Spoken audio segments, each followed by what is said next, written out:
Raahen saaristo sijaitsee Pohjanlahdella, Raahen kaupungin edustalla. Saaristoon kuuluu sekä rannikon läheisiä metsäisempiä sisäsaaria että kauempana avomerellä sijaitsevia pieniä avoimia luotoja. Raahen matkailuyrittäjien kautta on tarjolla monipuolisia retkiä saaristoon.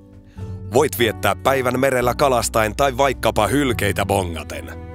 Voit tilata risteilyn tai taksivenekuljetuksen Iso-Kraaseliin, Taskuun tai Kallansaareen. Kesäkaudella saaret soveltuvat hyvin veneily- tai melontaretkeilyn kohteiksi. Rannan tuntumassa kulkevat reitit sopivat aloitteleville melojille, kun taas kokenut meloja pääsee nauttimaan aallokkojen haasteista. Välimatkat Raahen keskustasta saariin ja saarten välillä eivät ole pitkiä, joten veneily- tai melontaretki on helppo tehdä muutaman tunnin päiväretkenä.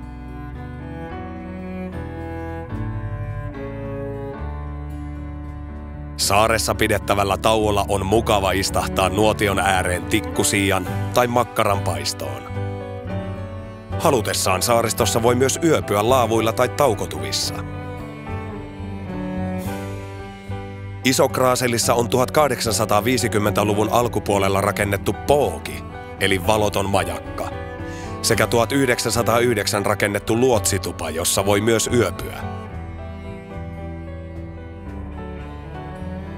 Iso-Kraaselissa on 2,3 kilometrin pituinen luontopolku, jota astellessa voi ihastella esimerkiksi uhanalaisia kasveja, sieniä ja sammallajeja. Kesäisin saaristoissa voi nähdä lampaita laiduntamassa ja harventamassa tiheää heinä- ja aluskasvillisuutta. Saarista voi myös poimia metsämansikoita, lillukanmarjoja ja tyrnejä.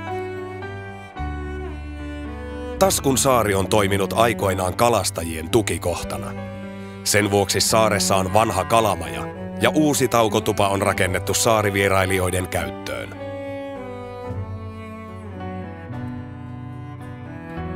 Taskussa sijaitsee myös pooki, joka rakennettiin vuonna 1853 Raahen kaupungin pohjoisen tuloväylän varrelle.